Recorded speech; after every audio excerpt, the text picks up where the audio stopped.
Hello बच्चों, क्या हालचाल। एकदम बढ़िया। तो बच्चों, स्वागत है आपके अपने यूट्यूब चैनल रावशंती फिजिक्स में। आज की इस क्लास में हम लोग स्टडी करने वाले हैं इलेक्ट्रोमैग्नेटिक इंडक्शन की एक्सरसाइज।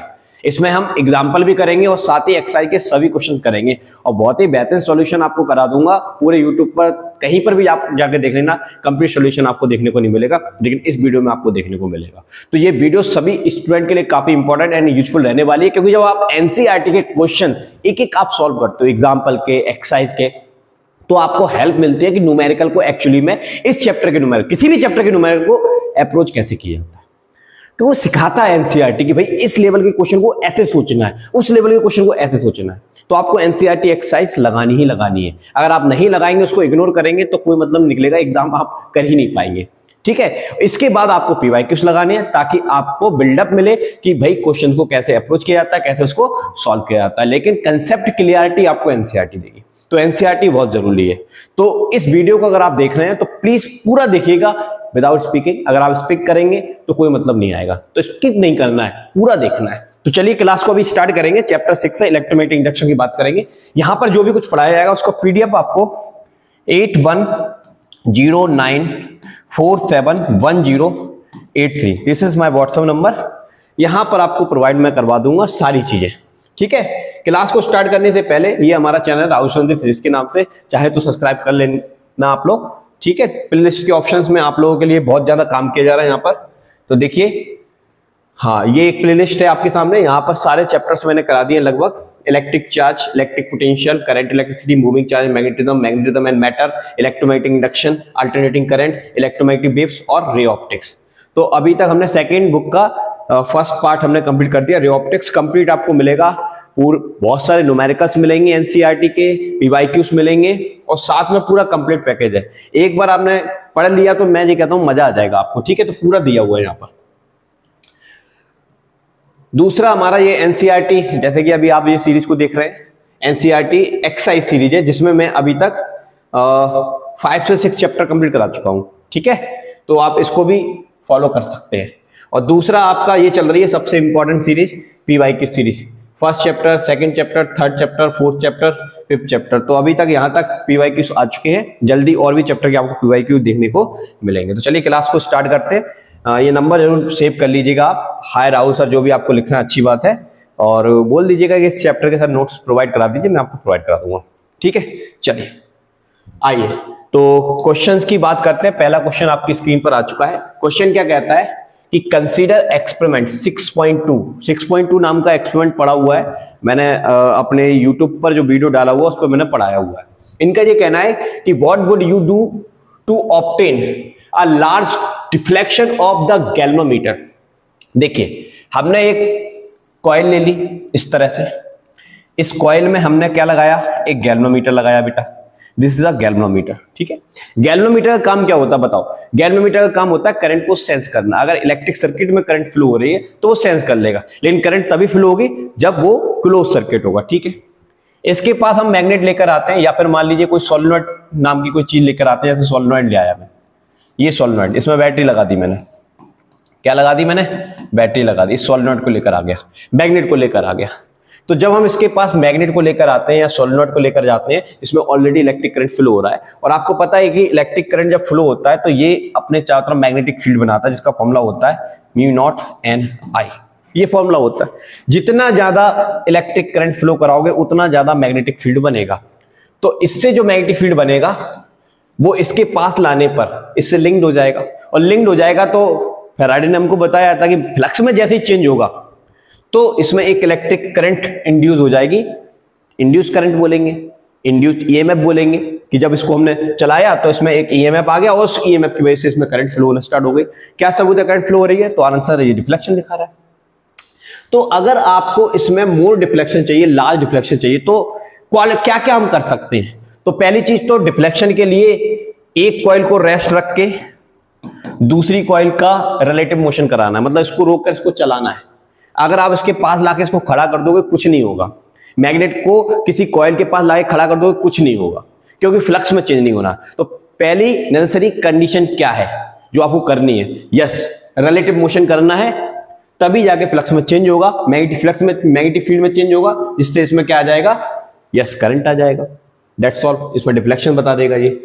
और क्या कर सकते हो, देखो ये फॉर्मूला है, ये फॉर्मूला है। अगर आप नंबर ऑफ टर्न बढ़ा देते हैं, क्या बढ़ा देते हैं, इसमें नंबर ऑफ टर्न बढ़ा देंगे तो भी मैग्नेटिक फील्ड ज्यादा हो जाएगा। वो मैग्नेटिक फील्ड ज्यादा हो जाएगा तो जाहिर सी बात है तेजी से लेकर आओगे, फ्लक्स में ज्यादा चेंज होगा, यस, डिफ्लेक्शन और तेज होगा। और क्या कर सकते हैं सर, ये म्यू जो दे रखा है क्या है, ये परमेबिलिटी है मीडियम की।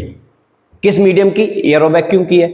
अगर हम इसके अंदर एक ऐसा मटेरियल डाल दें, जैसे हमने सॉफ्ट आयरन का एक रॉड डाल दिया इसमें, तो सॉफ्ट आयरन की क्वालिटी क्या होती है, वो मैग्नेटिक फील्ड को अपनी तरफ खींच लेता है, मतलब स्ट्रेंथ को बढ़ा देता है, बी की स्ट्रेंथ को बढ़ा देता है। तो सॉफ्ट आयरन कोर को भी डालकर भी हम इसका क्या कर सकते हैं, डिफ्लेक्शन बढ़ा सकते हैं। तो ये सोचना है हमको कि कैसे कैसे हम इसका डिफ्लेक्शन बढ़ा पाएंगे। तो ऐसी कौन कौन सी चीजें ले सकते हैं जिससे बढ़ सकता है। तो मैंने अभी एक बताया आपको, रिलेटिव मोशन फास्ट होना चाहिए, रिलेटिव मोशन तो होना ही चाहिए, और वो जितना फास्ट होगा उतना ज्यादा इसमें डिफ्लेक्शन आएगा। दूसरा, कोर डाल सकते हैं हम मेटल का, जो मैंने अभी बताया आपको, सॉफ्ट आयरन कोर, उससे भी मैग्नेटिक फ्लक्स बढ़ जाएगा, तो जाहिर सी बात है डिफ्लेक्शन भी क्या हो जाएगा, बढ़ जाएगा। नंबर ऑफ टर्न बढ़ा देंगे तो भी बढ़ जाएगा, करंट बढ़ा देंगे तो भी बढ़ जाएगा। तो ये अपनी वेराइटी है कि कैसे हम इसको बढ़ा सकते हैं। तो समझ में आया होगा। दूसरी बात यहां पर क्या लिखी है, how would you demonstrate the presence of an induced current in the absence of a galvanometer. इनका ये कहना है कि how would you demonstrate the presence of an induced current in the absence of galvanometer. तो अगर इस galvanometer में अगर इलेक्ट्रिक करंट आ रही है और हमने गैल्वेनोमीटर नहीं लगाया, मतलब कॉइल में इलेक्ट्रिक करंट तो आ रही है लेकिन हम उसको सेंस कैसे करेंगे, तो कोई दिक्कत वाली बात नहीं है। आप यहां पर गैल्वेनोमीटर नहीं लगा रहे, बल्ब लगा दीजिए, तो जब हम इसमें रिलेटिव मोशन लेकर आएंगे तो करंट फ्लो होगी तो बल्ब ग्लो करेगा। तो जरूरी नहीं है गैल्वेनोमीटर ही लगाकर हमको पता लगे कि भाई करंट आ रही कि नहीं आ रही, हम बल्ब भी लगा सकते हैं, नो प्रॉब्लम। ठीक है, तो ये थियोरिकल क्वेश्चन है, आपको समझ में आया होगा। इसका आंसर यहां पर दे रखा है, तो आप यहां पर देख सकते हैं सारी बातें। ठीक है, ओके, पीडीएफ मैं प्रोवाइड करा दूंगा। चलिए नेक्स्ट क्वेश्चन हमको सॉल्व करना है। सॉल्व क्या करना है इसमें, a square loop of side. देखिए गिवन क्वांटिटी हमेशा लिखनी है आपको ताकि क्लियरिटी आए। यहां पर लिखा हुआ है a square loop of side. Square loop की जो साइड है, मान लो वो ए साइड है, उसको 10 सेंटीमीटर में बोल रहा हूं। सेंटीमीटर को मीटर में चेंज करने के लिए 10⁻⁻² मीटर कर लिया अपन ने। एंड रेजिस्टेंस, आपको रेजिस्टेंस दे रखा है, कितना रेजिस्टेंस दे रखा है, 0.5 ओम का रेजिस्टेंस दे रखा है। Is placed vertically in the east west plane. तो ये आपके सामने मैं इस तरह से देखिए, ये आपका ईस्ट हो गया, ये आपका वेस्ट हो गया। ठीक है, ईस्ट वेस्ट प्लेन।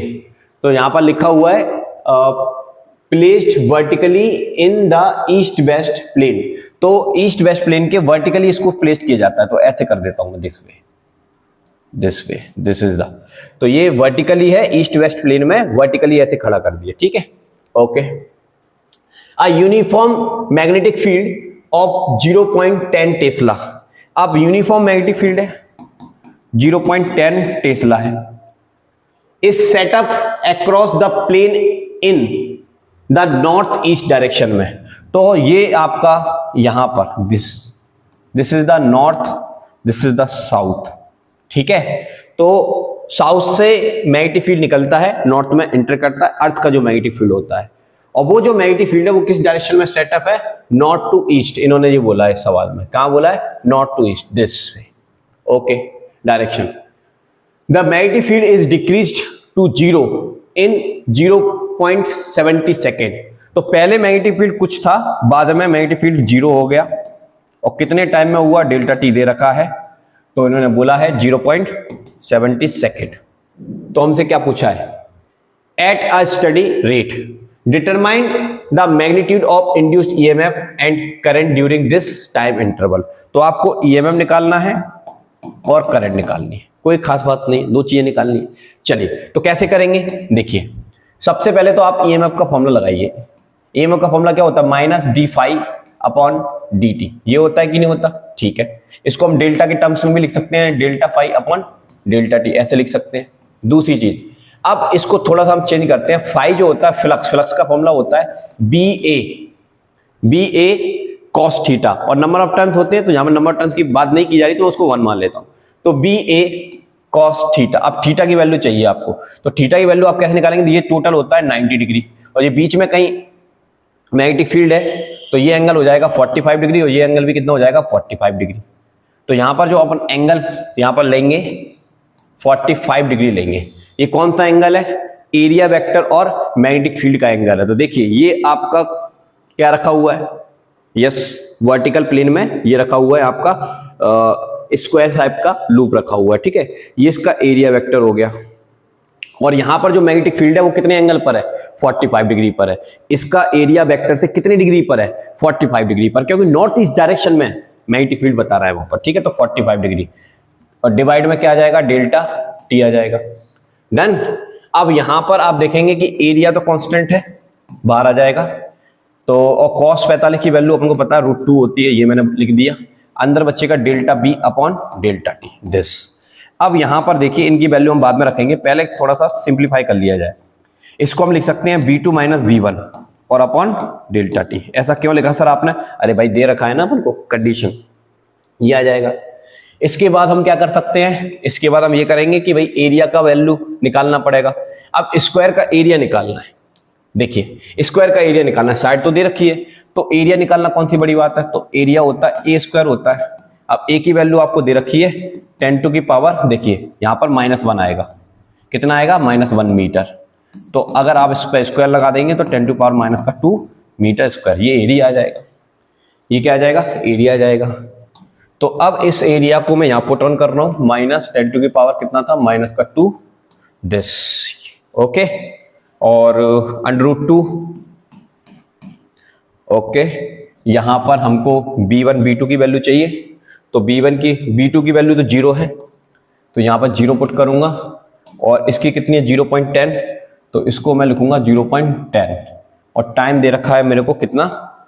0.70, ठीक है। बस इसको हमको थोड़ा सा सिंप्लीफाई कर लेना है। देखो ये माइनस से ये माइनस तो खत्म हो जाएगा, तो हमको मिल जाएगा 10 टू की पावर -2 मल्टीप्लाई में 0.10 दिस। और यहाँ पर √2 चल रहा है और ये चल रहा है 0.70। इसको थोड़ा आप सिंप्लीफाई करेंगे तो जो भी इसका आंसर आएगा वो आपको यहाँ पर देना है। तो मैं आपको इसका आंसर दिखा देता हूँ। इसको आपने सिंप्लीफाई किया, सिंप्लीफाई करके आपका जो आंसर आएगा वो कितना आएगा? 1 × 10 टू पावर -3 आएगा। सॉल्व मॉल्व करने पर कितना आ जाएगा? 1, ये लिखा हुआ है देखिए, 1.0 × 10 टू पावर -3 आएगा। अब ये 3 को आप हटा दोगे तो ये आ जाएगा मिली वोल्ट। क्या आ जाएगा बेटा? मिली वोल्ट आ जाएगा, कोई दिक्कत नहीं है। तो आपको मैंने यहां तक पहुंचा दिया। इसके बाद थोड़ा सा आप कैलकुलेशन तो कर ही सकते हैं, इसकी छोटी सी कैलकुलेशन है।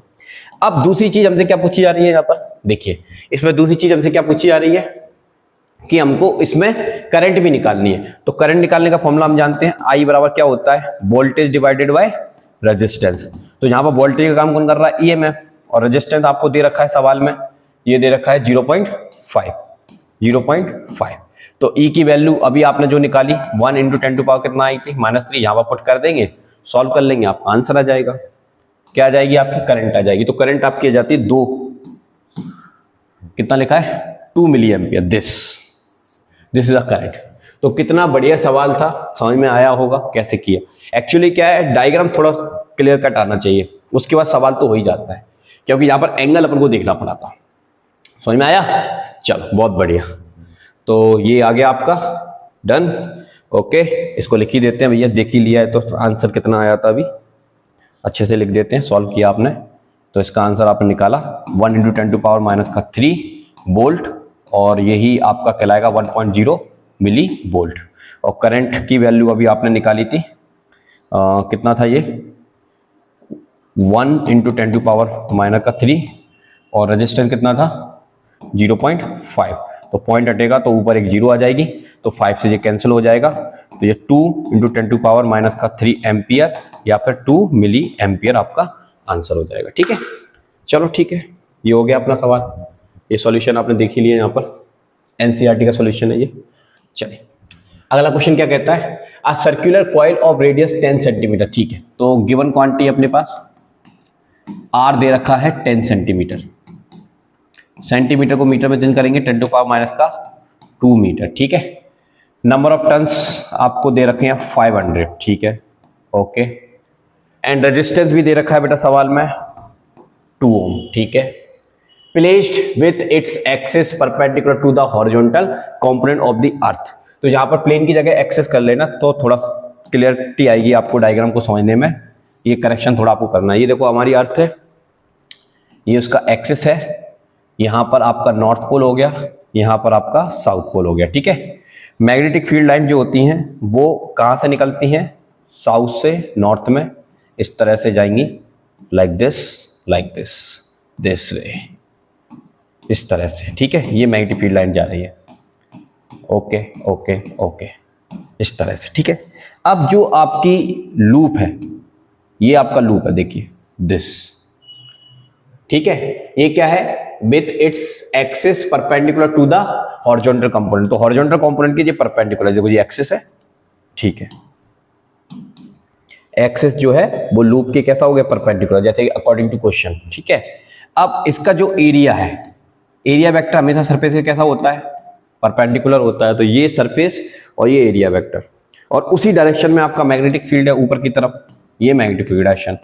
तो इस केस में बी वेक्टर और एरिया वेक्टर के बीच एंगल कितना आ जाएगा बेटा, 0 डिग्री आ जाएगा। कितना आ जाएगा, 0 डिग्री आ जाएगा, ठीक है, ओके। तो यहां पर मैंने क्या लिखा, with its axis perpendicular to the horizontal component of the earth magnetic field, okay.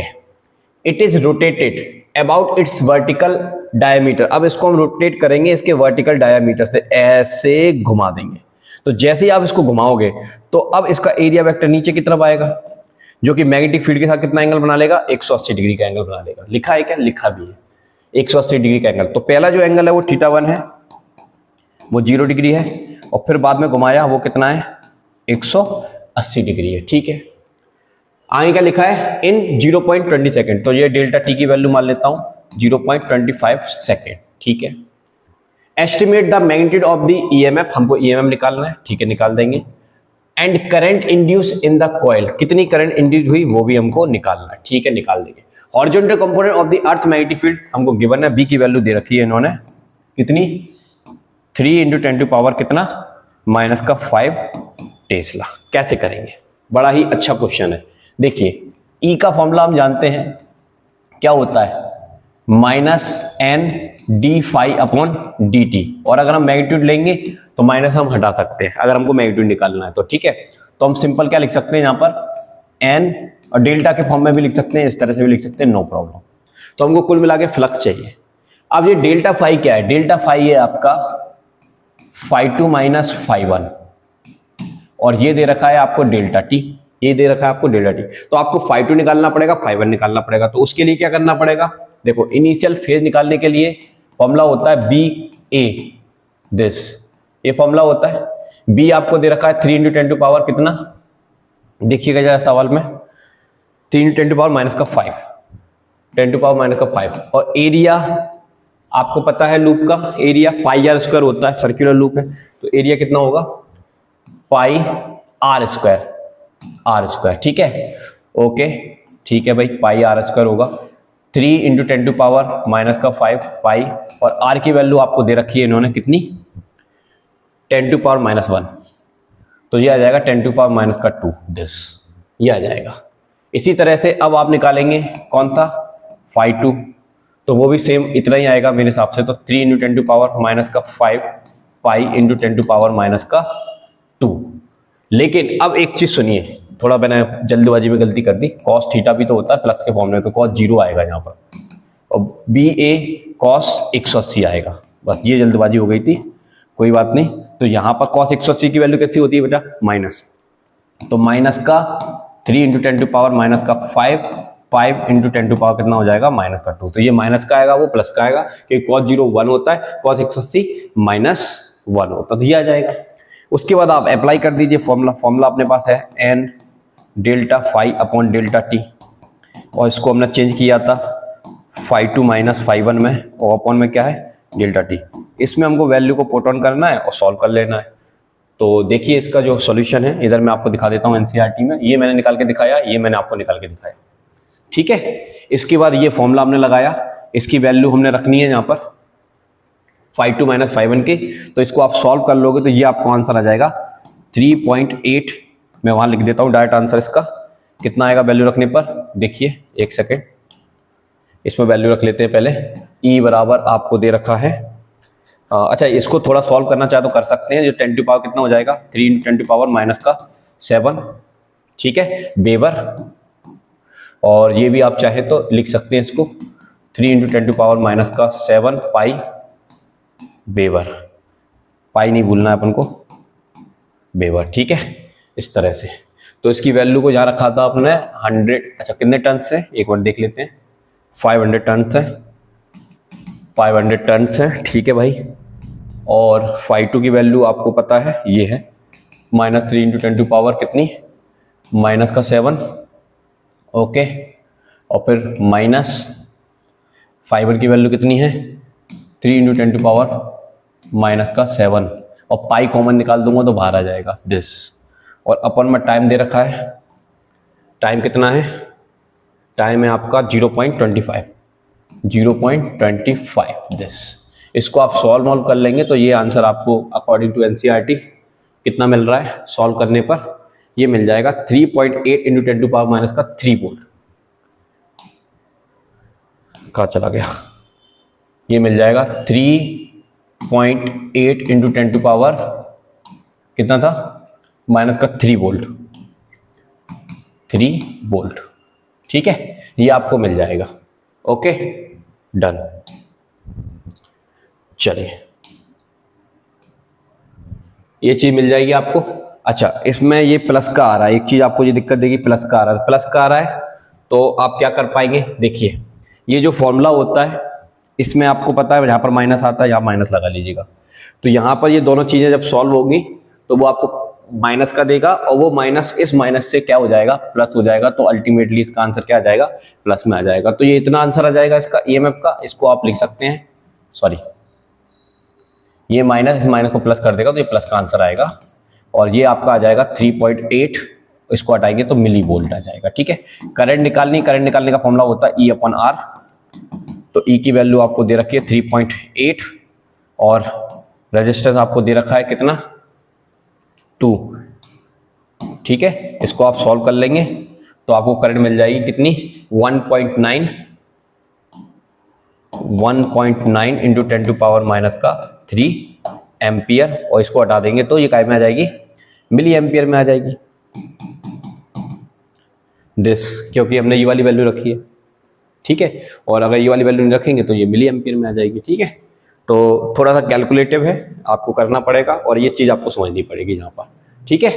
चलिए तो बढ़िया क्वेश्चन था, समझ में आया होगा। आइए अगले क्वेश्चन की बात करते हैं। अगला क्वेश्चन देखिए क्या कहता है। अगला क्वेश्चन लेंज लॉ को बताता है, ठीक है।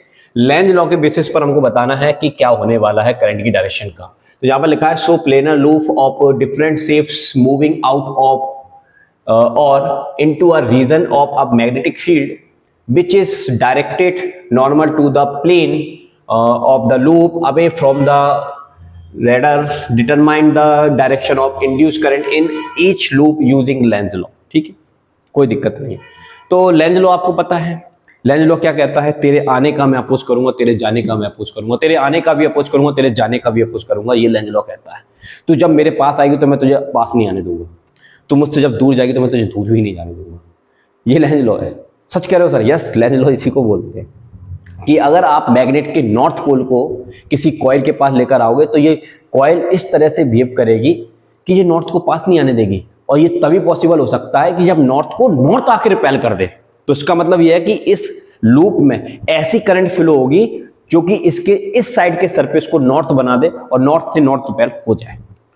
वो जब ये दूर जाएगा रिपेल होकर, रूट खंड दूर चली जाएगी, तो ये क्या कहेगा, मैं तेरे को दूर भी नहीं जाने दूंगा, तो ये क्या करेगा, साउथ पोल बनाएगा। तो ऐसी करंट फ्लो कराएगा जिससे साउथ पोल बन जाए। समझ में आ रही बात?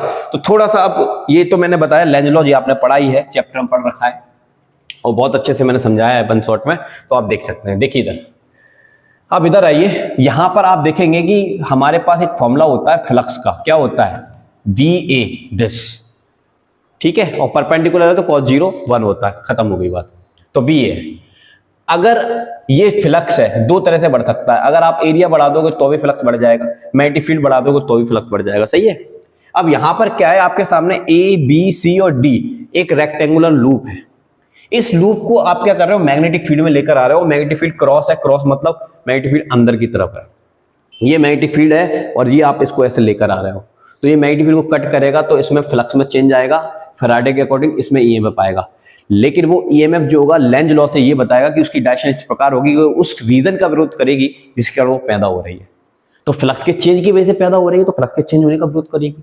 तो अब तुम ध्यान सुनना, कुछ नहीं करना है इसमें, ध्यान सुनना। जब मैं इसको अंदर लेकर आऊंगा तो इसका एरिया बढ़ेगा, तो इसका फ्लक्स क्या होगा, चेंज होगा, मतलब इसका फ्लक्स भी बढ़ रहा है। और अब लेंज लॉ क्या कहता है कि अगर इसका फ्लक्स बढ़ रहा है तो मैं बढ़ने नहीं दूंगी, तो इसको ऐसा फ्लक्स बनाना पड़ेगा, ऐसा मैग्नेटिक फील्ड बनाना पड़ेगा जो अपोज करे। तो देखिए जरा, ये जो क्रॉस है वो अंदर की तरफ है, ठीक है, तो ये मैग्नेटिक फील्ड अंदर की तरफ है, तो ये कैसा मैग्नेटिक फील्ड बनाएगी, बाहर की तरफ बनाएगी। अगर ये बाहर की तरफ बनाएगी तो इसको करंट कैसे फ्लो कर, देखो अंदर की तरफ मैग्नेटिक फील्ड होता है, देखो अंगूठा अंदर, ऐसे उंगली पकड़ो, ऐसे घुमा दो, तो ये अंगूठा अंदर आया तो मतलब मैग्नेटिक फील्ड अंदर की तरफ है। और अगर आपने इसको ऐसे कर दिया तो अंगूठा बाहर आया तो मैग्नेटिक फील्ड कहां की तरफ है, बाहर की तरफ है। तो ये मैग्नेटिक फील्ड अंदर की तरफ है और इसको मैं इसके अंदर लेकर आ रहा हूं, तो इसका एरिया बढ़ रहा है, इसकी वजह से फ्लक्स बढ़ रहा है। तो ये क्या चाहेगा, मेरा फ्लक्स ना बढ़े, तो इसको ऐसी करंट बनानी पड़ेगी जिससे फ्लक्स घटे। तो ये क्या करेगा, मैग्नेटिक फील्ड अंदर है तो ये बाहर वाला मैग्नेटिक फील्ड बना देगा जो कि अंदर वाले मैग्नेटिक फील्ड को अपोज करेगा। तो ये करंट कैसी जाएगी, दिस वे, ऐसे करंट जाएगी। तो इसमें करंट फ्लो होगी this this this and this, यानी कि इस वाले का आंसर हो जाएगा बी से सी, सी से डी और डी से ए, फिर ए से बी। तो ये पहले पॉइंट का आंसर हो गया। बहुत आसान था, कुछ नहीं था। इसको देखिए, इसमें क्या हो रहा है, इसमें ये जो ट्रायंगल टाइप का शेप है इसको कुछ वेलोसिटी से हम बाहर ले जा रहे हैं। तो जब ये बाहर जाएगा तो इसका एरिया घटेगा, घटेगा तो फ्लक्स में चेंज होगा। और ये कहेगा कि मैं फ्लक्स में चेंज नहीं होने दूंगा, मैं उसको अपोज करूंगा। तो अपोज करेगा, क्या करेगा, देख भाई, इसमें अंदर ला रहा था तब भी अपोज किया, इसमें दूर जा रहा है तब भी ये क्या करेगा, अपोज करेगा। तो कैसी करंट बनाएगा, तो भाई ये अब जब ये दूर जाएगा तो इसका फ्लक्स तो घट रहा है ना, तो घटने का अपोज करूंगा। तो घटने का अपोज तभी कर सकता है जब उसी डायरेक्शन में मैग्नेटिक फील्ड बन जाए। तो जाने की मैग्नेटिक फील्ड कहां की तरफ, अंदर की तरफ है, तो इसमें भी करंट ऐसी फ्लो करानी पड़ेगी जो इसके दूर जाने का अपोज करे। भाई ये पास आने का अपोज कर रहा था तो क्लॉकवाइज, एंटी क्लॉकवाइज करंट बनी दिस। यहां पर क्या हो रहा है, ये दूर जा रहा है, इससे निकल कर जा रहा है तो उसका फ्लक्स घट रहा है, तो ये घटने का अपोज करेगा। तो करंट ऐसे ही बनाएगा ताकि इसको सपोर्ट मिल सके। तो भाई मैग्नेटिक फील्ड अंदर है तो ऐसी करंट बनानी पड़ेगी ताकि अंदर वाले मैग्नेटिक फील्ड बनाए। तो अंदर वाला मैग्नेटिक फील्ड कैसे बन सकता है, दिस क्लॉकवाइज करंट। तो क्लॉकवाइज करंट जाएगी this way and this way, यानी कि ए से सी जाएगी, सी से बी जाएगी, बी से ए जाएगी। तो ये इसका आंसर हो गया। इसका आंसर आप बता देना। भैया दूर जा रहा है तो दूर जा रहा है तो एंटी क्लॉकवाइज होगी, सीधी सी बात है, ऐसे चले जाएगी करंट दिस, सोचना ही नहीं पड़ा। तो आप लिख सकते हैं डी से सी, सी से बी, बी से ए से डी। लूप है तो पूरे में करंट जाएगी। ये इसके आंसर्स हैं, आप पढ़ सकते हैं इसके आंसर्स आराम से। चलिए अब आइए ये वाले क्वेश्चन की बात करते हैं। ये वाले क्वेश्चन में क्या कह रहा है भैया, 6.5 है। A close loop is held stationary in the magnetic field between the north and south pole of two permanent magnet held fixed. Can we hope to generate current in the loop by using very strong magnetic field. इनका ये कहना है कि एक loop है, इस loop को दो परमानेंट मैग्नेट हैं, देखिए परमानेंट मैग्नेट है या कुछ भी है, north pole and south pole, इनके बीच में रखा है और ये फिक्स है।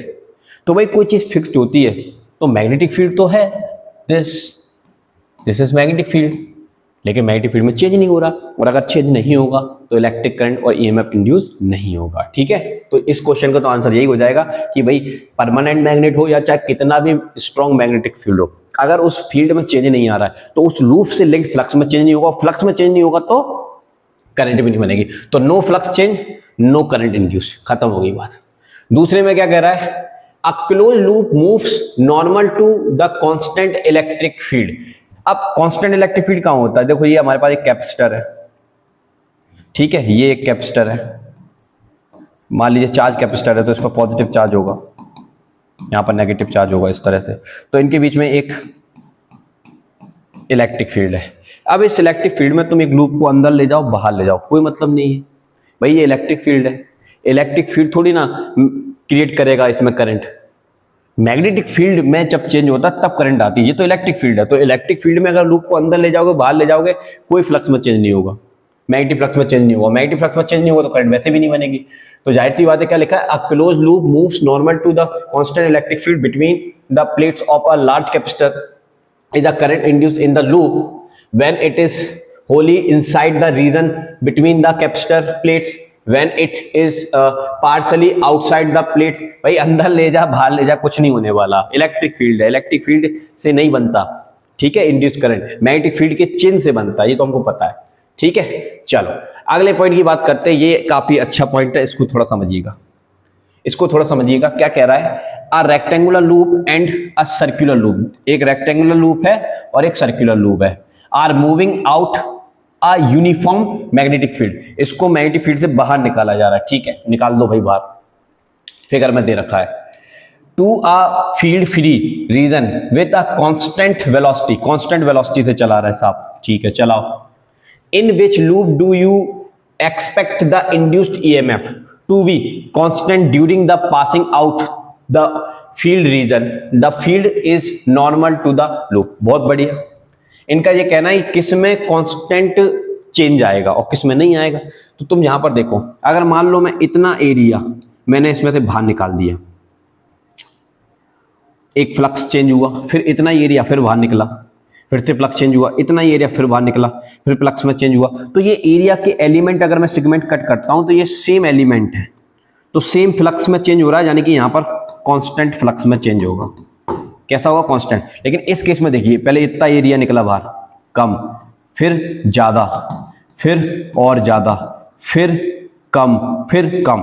तो इस तरह से इस शेप में क्या हो रहा है, कभी फ्लक्स बढ़ रहा है कभी घट रहा है, क्योंकि फ्लक्स का फॉर्मूला होता है BA।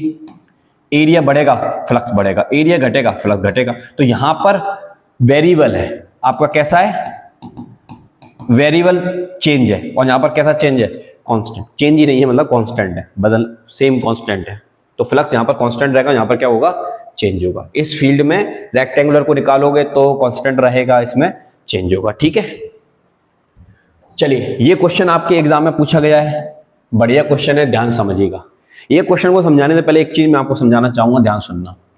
देखो, ये हमारे पास क्या है, एक लूप है, ठीक है, क्या है, लूप। अगर इस लूप में मैं करंट को ऐसे फ्लो करा रहा हूं, this way, do do do do do do, ऐसे, देखो दिस, और फिर ये ऐसे। तो जब करंट ऐसे फ्लो होती है तो साउथ पोल बनता है, साउथ पोल बनता है, मतलब क्लॉकवाइज करंट है। कैसी करंट है, क्लॉकवाइज। ये आपको याद रखना है, क्लॉकवाइज करंट है, साउथ पोल बनेगा। तो अगर हम किसी लूप को देख रहे हैं तो एक तरफ से देखने पर करंट हमको क्लॉकवाइज नजर आए, तो मतलब वहां पर कौन सा पोल है, साउथ पोल। और वैसे भी देखना यार, देख इधर, ये देख, ये हाथ है, ये क्लॉकवाइज, तो यहाँ कौन सा पोल है, साउथ, और जहाँ अंगूठा है वहाँ नॉर्थ है, क्योंकि मैग्नेटिक फील्ड डायरेक्शन इधर है, नॉर्थ से साउथ होती है मैग्नेटिक फील्ड। तो ये मैग्नेट की तरह बिहेव करेगा, मतलब यहाँ से मैग्नेटिक फील्ड लाइन निकलेंगी, यहाँ घुसेंगी, यहाँ से निकलेंगी, यहाँ, सॉरी मैंने उल्टा बना दिया, क्या उल्टा बना दिया, यहाँ से निकलेंगी, यहाँ पर घुसेंगी, क्योंकि नॉर्थ से निकलती है साउथ में घुसती है, ठीक है। इस तरह से ये मैग्नेट बन जाएगा, इस तरह से आपका क्या बन जाएगा, मैग्नेट, दिस। कोई दिक्कत वाली बात नहीं है। अगर मान लो, अगर आपका लूप ऐसा है, इसमें करंट ऐसे जा रही है, this way, do do do do और डू, देखो दिस एंड दिस, तो ये क्या है, नॉर्थ पोल बना। कौन सा पोल बना, नॉर्थ पोल। तो नॉर्थ पोल बना, तो ये अब क्या करेगा, नॉर्थ पोल मतलब clockwise, sorry anti clockwise current है। कौन सी करंट है बेटा, एंटी क्लॉकवाइज। तो एंटी क्लॉकवाइज करंट है, मतलब यहां से मैग्नेटिक फील्ड लाइन निकलेंगी, दिस एंड दिस, और यहां पर घुस जाएंगी, दिस एंड दिस, ऐसे लूप बनाते हुए, क्या बनाते हुए, लूप बनाते हुए। तो अब ऐसा क्यों बताया सर ने, आओ इधर बताते हैं। इधर देख, यहां से मैं किसको लेकर आ रहा हूं, साउथ पोल को लेकर आ रहा हूं, ध्यान से देखना, किसको लेकर आ रहा हूं, साउथ पोल। तो लेंज लॉ क्या कहता है, तेरे आने का अपोज करूंगा, तेरे जाने का अपोज करूंगा। अपोज करना है, साउथ पोल को अपोज करना तो साउथ बनाना पड़ेगा, यानी कि ये इधर आएगा तो यहां पर कौन सा पोल बनेगा, दिस वे, साउथ पोल बनेगा। कैसा पोल बनेगा, साउथ पोल। और अगर इधर साउथ बनेगा, इधर कौन सा बनेगा, साउथ, तो इधर कौन सा बनेगा सर, नॉर्थ बन जाएगा, इधर नॉर्थ बन जाएगा। तो इधर नॉर्थ बनेगा तो इधर साउथ बनेगा, यानी कि इस लूप को इधर से देखने पर आपको साउथ दिखेगा और इधर से देखने पर नॉर्थ दिखेगा। तो यहां से मैं मैग्नेट का कौन सा पोल ला रहा हूं, साउथ पोल लेकर आ रहा हूं, तो ये उसको आने का अपोज करेगा। तो मतलब इसमें करंट कैसी फ्लो होगी, क्लॉकवाइज दिस, ऐसे करके फ्लो होगी, ठीक है। और इधर से देखूंगा तो कौन सा पोल बनेगा, नॉर्थ, और इधर से नॉर्थ ला तो नॉर्थ का तो वैसे ही अपोज हो जाएगा। तो करंट कैसी फ्लो होनी चाहिए, क्लॉकवाइज, और क्लॉकवाइज करंट फ्लो होगी तो करंट ऐसे जा रही, तो मतलब ये वाला साइन पॉजिटिव हो जाएगा, ये वाला साइन नेगेटिव, यानी कि ए प्लेट आपकी पॉजिटिव हो जाएगी और बी प्लेट आपकी नेगेटिव हो जाएगी। बहुत ही शानदार क्वेश्चन, समझ में आया कि नहीं बोल, समझ में आया कि नहीं बोल, ठीक है ना, बढ़िया। चलो, ये उन्हीं सभी क्वेश्चंस के आंसर लिखे हुए हैं लैंग्वेज में, तो आप पढ़ सकते हैं। क्लियर है, सारे क्वेश्चन अच्छे समझ में आ गए, फील आ गया। चलिए आगे बढ़ते हैं। हो माय गॉड, ये आ गया। अब ये क्वेश्चन क्या है भैया, हमें एक डेरिवेशन यहां पर आपको देखने को मिलेगी कि एक रॉड है, या इस रॉड को हम सर्कल में घुमा रहे हैं इस तरह से, और मैग्नेटिक फील्ड अंदर की तरफ है या बाहर की तरफ है। तो जब ये रॉड घूमेगा तो इसको काटेगा तो मैग्नेटिक फील्ड में चेंज आएगा, और मैग्नेटिक फील्ड में चेंज आएगा तो ईएमएफ बन जाएगा। तो इसका मैं एक शॉर्टकट बताता हूं तुम्हें, देखो जरा, ये रॉड है, मतलब ये रिंग है, और रिंग से ये रॉड कनेक्टेड है, ये उसका सेंटर है, ठीक है। अब ये रॉड ऐसे चलेगा और मैग्नेटिक फील्ड अंदर की तरफ तो उसको कट करेगा तो ईएमएफ बनेगा। ईएमएफ का फॉर्मूला हमको पता है, इंड्यूस ईएमएफ का फॉर्मूला होता है BLB, दिस, ये फॉर्मूला होता है। ये कौन सा ईएमएफ है, मोशनल ईएमएफ है, मोशनल इंड्यूस्ड ईएमएफ है, कि जब मैग्नेटिक फील्ड में किसी रॉड को आप मोशन में लाते हो तो उसमें कितना ईएमएफ बनता है, इतना बनता है। अब यहां पर मुझे एक डेरिवेशन करनी है कि इस रॉड को जब मैं ऐसे चलाऊंगा सर्कल में तो कितना ईएमएफ बनेगा सेंटर और यहां पर, ठीक है। तो मैं कैसे निकालूंगा, तो एक बात तो ये है कि ये जो रॉड है यहां पर फिक्स है, तो यहां पर फिक्स है तो इसकी वेलोसिटी मान लेता हूं 0, लेकिन ये तो चलेगी ना कुछ वेलोसिटी से, तो इसकी वेलोसिटी भी मान लेता हूं। तो इस रॉड के थोड़ी दूर जाने की वेलोसिटी, थोड़े से एंगल के लिए, डी थीटा एंगल के लिए थोड़ी सी वेलोसिटी में देख लेता हूं, तो ये 0 है इस लोकेशन की, क्योंकि ये अटैच है, ये नहीं चलेगा, लेकिन ये ऊपर वाला तो चलेगा ना, तो ये वेलोसिटी इसके पास आएगी। तो मैं अगर इसकी एवरेज वेलोसिटी निकालता हूं तो एवरेज वेलोसिटी कितनी आएगी, एवरेज वेलोसिटी ऑफ रॉड कितनी आएगी सर, v/2 आएगी, क्योंकि 0 + v/2 करेगा तो v/2 तो आएगा। इस v/2 को यहां रख दे तो E बराबर तेरे को मिल जाएगा BLB/2, मतलब ये फॉर्मूला आ गया तेरा एक लाइन में आंसर, दिस। ये इंड्यूस्ड ईएमएफ का फॉर्मूला है कि जब एक रॉड को आप चलाते हैं रोटेशन में तो उसमें कितना ईएमएफ आता है, इतना आता है। और एनसीईआरटी किताब में इंटीग्रेशन करके दिखाया गया है, लेकिन अपन वही निकाल सकते हैं जो अभी निकाला है, ठीक है, कोई दिक्कत नहीं। ये आ गया। अब इसको पहली बात, अब ये जब घूमेगा तो इसके बाद दो तरह की वेलोसिटी होती है, एक लीनियर और एक होती है एंगुलर। तो ये फॉर्मूला आपके सामने, तो लीनियर वेलोसिटी को एंगुलर वेलोसिटी में चेंज करना हमको आता है, क्लास 11 में सीखा है, R × ओमेगा होता है, तो यहाँ पुट कर दीजिए। तो E बराबर आपका आ जाएगा 12 BL। इस रॉड का लेंथ हमने L माना है, तो यहां पर जो R है वो L है, तो L² ओमेगा दिस। तो ये आपका फॉर्मूला आ जाएगा दिस वे, देख लीजिए, ये वही फॉर्मूला है। 12 B ओमेगा R² हमने L माना तो L² आ जाएगा, ठीक है।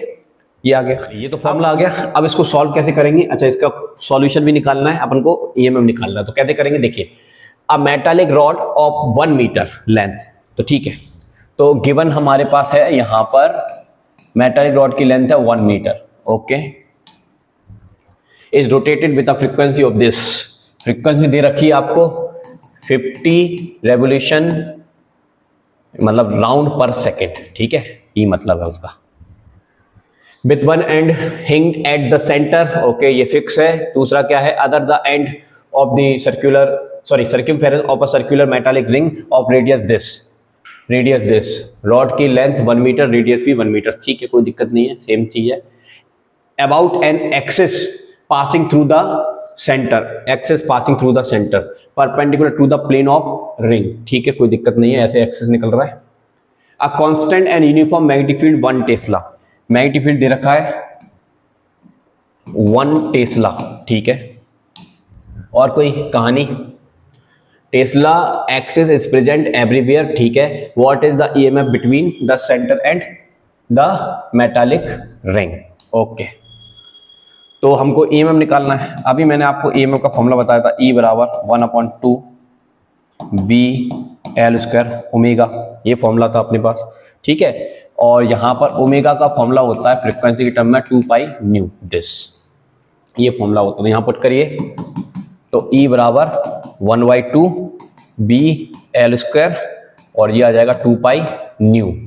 बस इसमें वैल्यू को डालना है अपन को। B की वैल्यू कितनी है 1, L की वैल्यू भी 1, 2 पाई, फ्रीक्वेंसी आपको दे रखी है 50, ठीक है। ये 2 से ये 2 मर जाएगा तो E बराबर आ जाएगा 50 पाई वोल्ट। आप पाई की वैल्यू रख के मल्टीप्लाई कर सकते हैं, ठीक है। तो ये आपका आंसर आ जाएगा 157 वोल्ट। कितना आ जाएगा बेटा 157 वोल्ट। तो आप मल्टीप्लाई वगैरह कर लेंगे तो 157 वोल्ट आपका आंसर आ जाएगा, ठीक है। तो बहुत बढ़िया क्वेश्चन है, देख लीजिए आप। ओके, PDF आपको मिल जाएगा, टेंशन नहीं लेनी उस बात की। आपको सेव कर लेता हूँ एक बार आपके लिए, ये सेव कर लेते हैं। चलिए अगले क्वेश्चन की बात करते हैं। अगला क्वेश्चन क्या कहता है, आइए इसको समझते हैं। इनका क्या कहना है, अ wheel with 10 metallic spokes. Okay, एक व्हील है, इसमें स्पोक्स हैं 10, 1 2 3 4 5 6 7 8 9 और 10। इन सभी के एक एंड तो कहाँ कनेक्टेड है बताओ, सेंटर पर। दूसरा एंड कहाँ कनेक्टेड, रिंग पर, इस तरह से, ठीक है, सही है। तो एक्चुअली में सभी स्पोक के वन एंड तो यहाँ कनेक्टेड है, दूसरा एंड यहाँ कनेक्टेड है, जो कि एक कनेक्शन है। तो ये एक तरह से मेरे हिसाब से ये बनना चाहिए पैरेलल कॉम्बिनेशन बन गया बैटरी का, दिस इस तरह से 10 है। तो ये पैरेलल कॉम्बिनेशन है। और पैरेलल कॉम्बिनेशन में एक बात सेम होती है कि EMF जो होता है वो कांस्टेंट होता है, मतलब सभी बैटरीज का EMF सेम रहेगा। ये एक नॉलेज वाली बात है, यहाँ पर हमने समझ ली, ठीक है। Anyway, a wheel with 10 metallic spokes each 0.5 metre, तो लेंथ दे रखी है 0.5 metre, is rotated with speed of this, मतलब न्यू दे रखा है 120 रेवोल्यूशन पर मिनट, ठीक है। मिनट दे रखा है तो मिनट को पहले तो आपको चेंज करना पड़ेगा, काय में, सेकेंड में। तो 60 का आपने डिवाइड कर दिया तो रेवोल्यूशन पर सेकेंड। 60 का डिवाइड नहीं किया भाई, नीचे मिनट है, देख इधर मिनट है, ठीक है, ऊपर रेवोल्यूशन है। तो मिनट को सेकंड में चेंज करेंगे तो 60 सेकंड गुणा करते हैं, लेकिन लग रहा होगा डिवाइड, क्योंकि वो नीचे है इसलिए डिवाइड लग रहा है, लेकिन गुणा ही किया है। तो ये आ जाएगा फ्रीक्वेंसी 2 रेवोल्यूशन पर सेकेंड, ठीक है। Okay, in a plane normal to the horizontal component of earth this, उसकी वैल्यू दे रखी है हॉरिजॉन्टल कंपोनेंट की अर्थ के 0.4 गॉस। तो गॉस को टेस्ला में चेंज करने के लिए 10⁻⁻⁴ टेस्ला, ठीक है। व्हाट इज द, देखो ये लिख के भी दिया है कि एक गॉस किसके बराबर होता है। तो क्या निकालना है, रिंग के बीच EMF निकालना दिया, तो तुम निकाल लोगे यार, फॉर्मूला हमको बताया है। अभी मैंने फॉर्मूला लिखा था, देख इधर लिखा था कि नहीं लिखा था, देख ये वाला फॉर्मूला, फ्रीक्वेंसी में चेंज करके लिखना है। फ्रीक्वेंसी दी है ना तो ओमेगा को चेंज करना पड़ेगा, तो ये वाला फॉर्मूला लगा लेना, ये तो तुम कर लेना यार, छोटा सा है, ठीक है। और अगर आप सॉल्यूशन देखना चाहते हैं तो ये दिखा देता हूँ मैं यहाँ पर, कोई दिक्कत नहीं है, ये आपका आंसर आ जाएगा, कोई दिक्कत नहीं। और EMF सबको सेम मिलेगा, ठीक है, अलग नहीं मिलेगा क्योंकि पैरेलल में है। चलिए, तो मैं वहाँ पर आंसर लिख देता हूँ फिलहाल, इसको आप सॉल्व करेंगे फॉर्मूला लगा के। E बराबर 12 BL², ओमेगा की वैल्यू होती है 2 पाई न्यू। तो आपने इसको सॉल्व कर लेंगे 6.28 इंटू 10 टू पावर कितना था,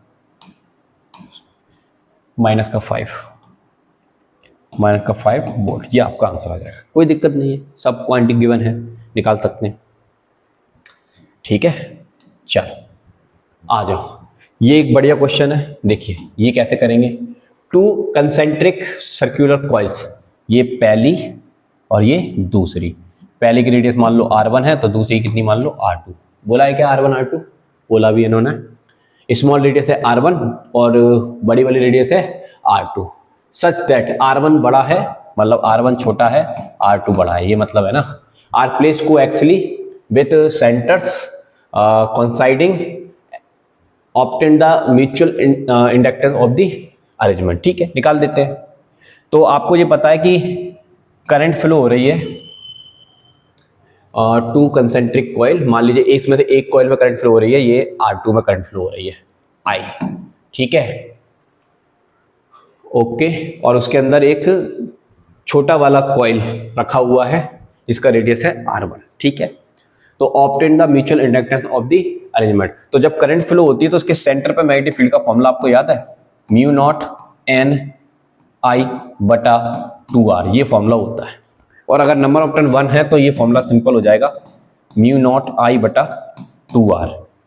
और ये हम सेकंड कॉइल में मान लो करंट हमने मानी है, तो सेकंड कॉइल में हमने करंट मानी है, तो सेकंड कॉइल की रेडियस कितनी है R2, तो यहाँ पर R2 आ जाएगा, ठीक है। अब ये जो मैग्नेटिक फील्ड सेकंड कॉइल ने बनाया है वो मैग्नेटिक फील्ड किससे लिंक्ड होगा, सॉरी सेकंड कॉइल ने बनाया है फर्स्ट से लिंक्ड होगा, तो फ्लक्स चेंज आएगा फर्स्ट कॉइल में। तो फ्लक्स का फॉर्मूला होता है BA, क्या होता है BA, ठीक है। अब ये जो एरिया है ये क्या है एरिया, अब एरिया का फॉर्मूला क्या होता है पाई R स्क्वायर। तो भाई जिससे फ्लक्स लिंक्ड होता है उसका एरिया लेते हैं, तो फ्लक्स किससे लिंक्ड हो रहा है दूसरी वाली, वो सॉरी पहली वाली कॉइल से, तो उसका वो सर्कुलर का एरिया क्या होता है पाई R, तो R1 स्क्वायर आ जाएगा, ठीक है, ये आ जाएगा।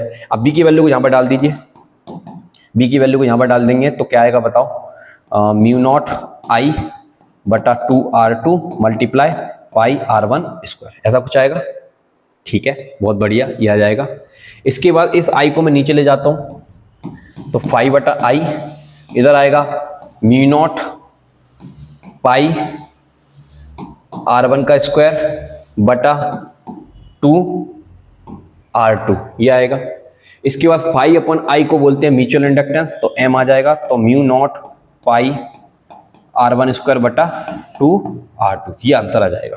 एक बार चेक कर लेते हैं, correct, this is mutual inductance, सही आया है, mu not pi R1 square बटा 2R2, बढ़िया क्वेश्चन था, और ये एग्जाम में पूछा गया है इसलिए आपको इसको तैयार भी रखना है। बस इसमें एक बात याद रखनी है कि जिसमें करंट फ्लो हो रही है उसका मैग्नेटिक फील्ड, और जिससे फ्लक्स अटैच हो रहा है उसका एरिया आपको लेना है और आपस में इंटरेक्ट कराना है, बस आ गया आंसर, बढ़िया क्वेश्चन था। चलिए अगला क्वेश्चन क्या कहता है, obtain the expression for the magnetic energy stored in a solenoid in a terms of magnetic field area and length of the solenoid, ठीक है। तो पहले पॉइंट का आंसर देखिए, ये हमारे पास सोलेनॉइड है, suppose that this is a solenoid, ठीक है, इसमें कुछ करंट फ्लो हो रही है, I करंट फ्लो हो रही है, ठीक है, इस तरह से I करंट फ्लो हो रही है। तो इसकी एनर्जी का फॉर्मूला तो हम जानते हैं, एनर्जी स्टोर्ड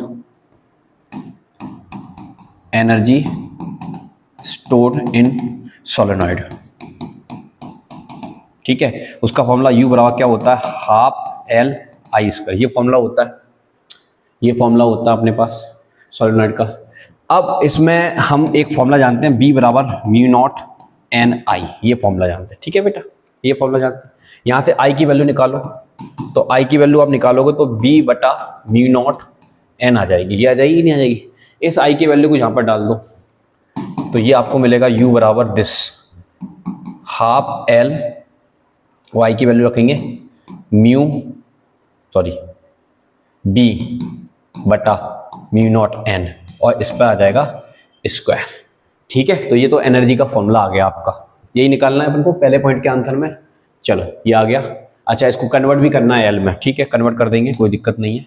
L में कन्वर्ट करने के लिए L का फॉर्मूला और लेना पड़ेगा, L equal to mu naught N square AL होता है, ये फॉर्मूला होता है बेटा, ये फॉर्मूला होता है। इसको यहाँ पुट कर दो, तो पुट करोगे तो U बराबर आपको मिलेगा, देख लीजिए एक मिनट क्या लिखा है, हाफ और L की वैल्यू कितनी है mu naught N square AL और B square mu naught square N square, ये आ जाएगा कुछ, एन स्क्वायर से मेरे हिसाब से एन स्क्वायर मर जाएगा, एक म्यू नॉट से ये वाला एक म्यू नॉट मर जाएगा, तो 1/2 AL B स्क्वायर बटा म्यू नॉट, ये आ गया आपका एनर्जी का फॉर्मूला। एक बार चेक कर लेते हैं, सही निकाला है अपन ने, 1/1/2 म्यू नॉट, ठीक है, ऊपर क्या है B स्क्वायर AL, करेक्ट। तो पहला पॉइंट का आंसर आ गया अपना। दूसरे पॉइंट में क्या पूछ रहा है उसको देख लेते हैं आप। दूसरे पॉइंट में बंदे क्या पूछ रहा है, how does this magnetic energy compare with the electrostatic energy stored in a capacitor, ठीक है। तो पहले तो देखें energy stored per unit volume, energy stored per unit volume, तो उसको लिखते हैं स्मॉल यू से। इसका फॉर्मूला होता है total energy divided by per unit volume.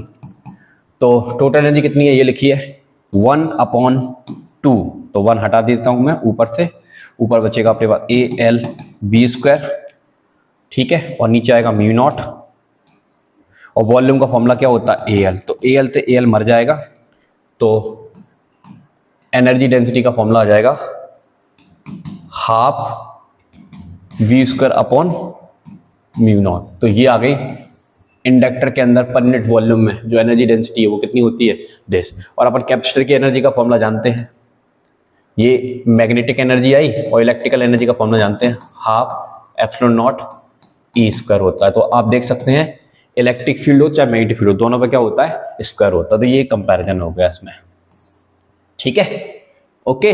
और एक इसमें परमिएबिलिटी होती है, इसमें परमिटिविटी होती है, ठीक है। तो ये दोनों चीजें हमने निकाली, और ये डेरिवेशन बहुत इंपॉर्टेंट है, एग्जाम में पूछा गया है, इसलिए आप इसको बहुत अच्छे से करिएगा। ये देख लीजिए यहाँ लिखा हुआ है in both the cases energy is proportional to the square of the field strength. चाहे वो ये वाला एनर्जी हो चाहे ये वाला हो, दोनों में एनर्जी जो होती है वो फील्ड की स्ट्रेंथ की क्या होती है प्रोपोर्शनेट होती है। तो ये कंपैरिजन हो गया दोनों में, ठीक है। अगले क्वेश्चन की बात करते हैं। अगला क्वेश्चन क्या कहता है, Kamala pedal a stationary bicycle, the pedals of the bicycle are attached to 100 tons, मतलब गिवन क्वांटिटी आपको दे रखी है, नंबर ऑफ टन्स 100 है बेटा, और कॉइल ऑफ एरिया, एरिया दे रखा है आपको 0.10 मीटर स्क्वायर, ठीक है। The coil rotate at half a revolution per second, half revolution क्या लिखा हुआ है हाफ रिवोल्यूशन पर सेकेंड, मतलब फ्रीक्वेंसी दे रखी है आपको 0.5 hertz, okay. And it is placed in a uniform magnetic field, magnetic field दे रखा है आपको 0.01 टेस्ला, ठीक है, okay. Sorry, what is the maximum voltage, maximum voltage निकालना। देखिए हमें फॉर्मूला पता है V बराबर क्या होता है, V maximum sine omega T, और ये V मैक्सिमम जो होता है इसका फॉर्मूला होता है, जनरेटर में हमने पढ़ा था B ओमेगा A N, ठीक है, ये होता है भाई। तो V मैक्सिमम निकालना है, और A N B ओमेगा की वैल्यू 2 पाई न्यू, A की वैल्यू बताओ 0.10, ठीक है, N की वैल्यू बताओ 100 मतलब 10 टू पावर 2, B की वैल्यू बताओ 0.01 और 2 पाई, और ये कितनी है 0.5। इसको आप सॉल्व कर लेंगे तो सॉल्व करते ही आपका आंसर आ जाएगा 0.314। तो इसको आप सॉल्व करेंगे तो मैक्सिमम वोल्टेज आ जाएगा 0.314 वोल्ट। डन, बस गणित तो करना है, कर लेना। कहाँ चला गया भाई, ये आंसर आ जाएगा दिस, ओके। तो आसान क्वेश्चन था, समझ में आया होगा सवाल पढ़ के। अगला क्वेश्चन क्या कहता है, अच्छा अगला क्वेश्चन है ही नहीं, एक्सरसाइज आ गई। चलिए एक्सरसाइज की बात कर लेते हैं। तो एक्सरसाइज में देखिए ये पहला जो क्वेश्चन है, इसमें एक आध क्वेश्चन मैं आपको करके बता देता हूँ, फिर तो आप समझ जाएंगे कैसे करना है। जैसे कि मान लो ये वाला क्वेश्चन है, ये वाला क्वेश्चन है, इस क्वेश्चन में इस तरह से इन्होंने डायग्राम, एक सेकेंड, ये डायग्राम बना हुआ है इनका कुछ दिस, ऐसे बना है, ठीक है। ये वाला एंड है P और ये वाला एंड है Q, ठीक है, और ऊपर है R, इधर R, ये एंड है R, ठीक है। यहां से किसको ला रहा है सर, मैग्नेट को ला रहा है। मैग्नेट का कौन सा पोल लेकर आ रहा है, साउथ पोल लेकर आ रहा है, साउथ पोल, ठीक है, साउथ पोल लेकर आ रहा है। अगर ये साउथ पोल लेकर आएंगे तो इसका जो फ्लक्स चेंज होगा, क्या चेंज होगा, फ्लक्स, इसका जो, इसकी वजह से जो फ्लक्स में चेंज आएगा। तो लेंज लॉ क्या कहता है, मैं फ्लक्स में चेंज नहीं होने दूंगा, ईएमएफ बनेगा जो इसका अपोज करेगा। ये मैं बार बार बता चुका हूँ इस चैप्टर में, ठीक है। तो ये साउथ आएगा तो यहाँ पर क्या बनना पड़ेगा, साउथ बनना पड़ेगा। साउथ बनना पड़ेगा तो मतलब ऐसे बनेगा कुछ, ठीक है, ऐसे बनेगा मतलब करंट कैसी फ्लो होगी, क्लॉकवाइज करंट फ्लो होगी, ऐसे ऐसे। तो यहां से करंट ऐसे जाएगी, देखो ऐसे ऐसे ऐसे ऐसे ऐसे ऐसे, इस तरह से क्लॉकवाइज का मतलब इधर की तरफ मैग्नेटिक फील्ड बनाएगा, दिस क्लॉकवाइज ऐसे। तो डायरेक्शन हो जाएगी करंट की क्यू से आर, सॉरी क्यू से उल्टा बोल दिया क्या मैंने, ऐसे हो जाएगी ना, पी आर क्यू। तो आंसर हो जाएगा पी आर क्यू।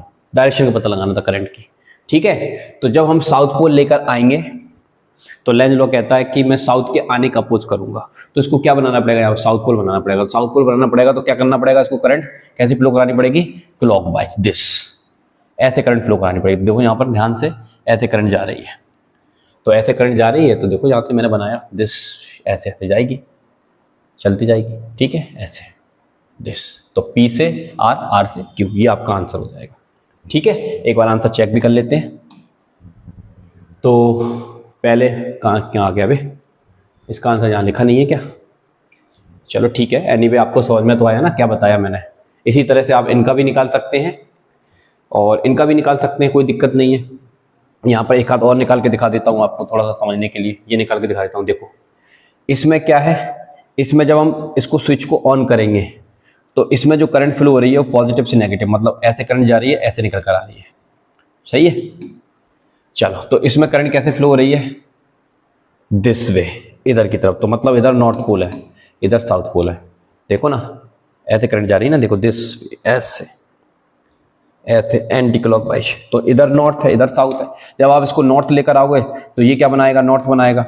नॉर्थ बनाएगा तो ये भी करंट कैसे फ्लो कराएगा, इसी डायरेक्शन में करंट फ्लो कराएगा, दिस वे। मतलब ये जो करंट की डायरेक्शन होगी वो कैसी होगी, एक्स वाई जेड, ठीक है। तो बहुत आसान है, ये सारे क्वेश्चन आप ट्राई करिएगा। इसमें से ये वाला क्वेश्चन और देख लीजिए, ये जो करंट है, करंट कैरिंग वायर है, ऊपर की तरफ करंट जा रही है। तो हमको पता है, पहले भी हम पढ़ चुके हैं कि किसी करंट कैरिंग वायर में जब करंट फ्लो होती है तो ऐसे जो मैग्नेटिक फील्ड बनता है वो सर्कल में बनता है, और जो सर्कल में मैग्नेटिक फील्ड बना है, ये मैग्नेटिक फील्ड की डायरेक्शन है, दिस, ये मैग्नेटिक फील्ड है सर्कल में। अब ये जो मैग्नेटिक फील्ड है सर्कल में बनता है और उसी जगह पर आपने किसको रख दिया, लूप को रख दिया।